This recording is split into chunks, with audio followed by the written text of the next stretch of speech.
Welcome back, everybody. This is a brand new episode of 5 Minute Majors. I'm your host, Derek Harper. This week we have a little bit new rankings with the Saskatoon Blades falling out of the number one overall spot. And the Bay Como Drakkar in number one, Saskatoon just fell to number two.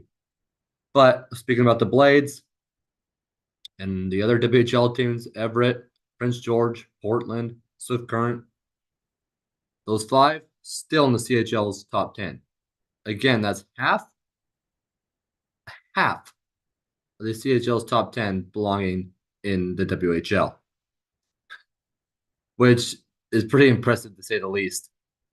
We've seen a lot of veterans this year make a lot of big plays for teams, and with the contending teams looking to contend for titles, whether that's Wenatchee, Moose Jaw, Medicine Hat, Swift Current, Portland, Victoria, Vancouver. I mean, the talent is just abundant this year. Might be one of the most exciting years in the WHL so far. It's going to be a fight to the finish, but we also got to talk about the young talent, like on Medicine Hat and then on the Vancouver Giants. They both have some young studs, so it'll be very exciting when teams start to kind of rebuild the contenders. We'll see that on those teams, and some may not even have to rebuild. We've seen like Portland can have successful teams year after year after year. A little bit kind of a surprise, maybe not how they've been this season, but past seasons. The Edmonton Oil Kings are in the bottom of the WHL's Eastern Conference. Not sure anybody saw that coming over after their past successes the past few years, but it is what it is. Interestingly enough, the Saskatoon Blades are so far the only team to clinch a playoff spot in the Eastern Conference. So as far as that goes, we're yet to see who else will clinch. Obviously, Saskatoon about 15 points ahead of everybody else in the East. That's pretty incredible. They had a long rebuilding window there, but they finally found themselves back at the top of the rankings here in the WHL and second in the CHL now. But as far as the Western Conference goes, three teams, obviously, Prince George, Everett, Portland, they've clinched. And Wenatchee and Victoria are still vying for those 4 and 5 spots. Those have stayed steady with Wenatchee at 4, Victoria at 5. So we'll see what happens there. Wednesday night there were set to be quite a few games. There was one during the day actually, and then there's quite a few tonight, Wednesday. So we'll check back in on that next week as far as what happened this week. But it's coming down to be quite a showdown in the WHL this year, and I think my pick to click here for the Memorial Cup will be from the WHL, whether that's Portland or Saskatoon. Those are my two picks for the WHL. We'll see who maybe makes it out of the WHL as far as between those two. Maybe Prince George stuns people and comes out. Maybe Everett. We'll see what happens. Everett's definitely a different animal in their barn, Angel the Winds Arena. The Portland Winterhawks struggle up there. It's interesting. They can excel in their building, but it's truly home ice advantage in this league.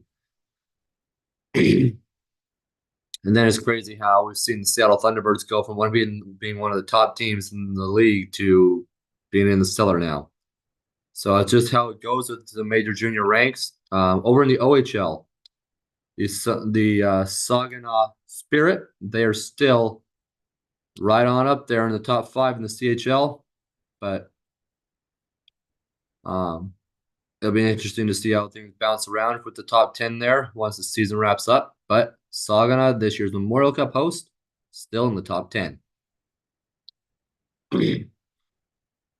But right now, Saginaw, we still have that scenario where if they win their league, the runner-up makes it because Saginaw is hosting this year's Kia Memorial Cup. So we'll see what happens with that. As Saginaw, Michigan, that is being hosted in this year. I know some fans are already buying tickets in anticipation of their team making it. So that's a bold move, but we'll see if it pays off. I know the Winterhawks are one of the favorites. Saskatoon Blades, obviously, Prince George, Everett. I still think Wenatchee will make possibly the second round. We'll see what happens there. Victoria has had quite the turnaround as well, especially when they hired their new coach. So I think Victoria on the horizon, like next season, next few seasons, I think Victoria is definitely a dark horse team to watch. I think they could surprise a lot of people. I think them and Wenatchee will be really fun to watch. With obviously Wenatchee had to make a few moves to protect their future, but they were necessary, and I think they're setting themselves up in a great position. Great general manager there. Bliss has done a great job, especially with the circumstances he was handed from the last group over in Winnipeg, Manitoba. Speaking of Winnipeg, we'll see how that NHL team scenario goes there, but that's aside the point. But definitely something to keep your eye on. The hockey scene in Manitoba has been very interesting. Brandon Wheat Kings have always been kind of one of the top teams.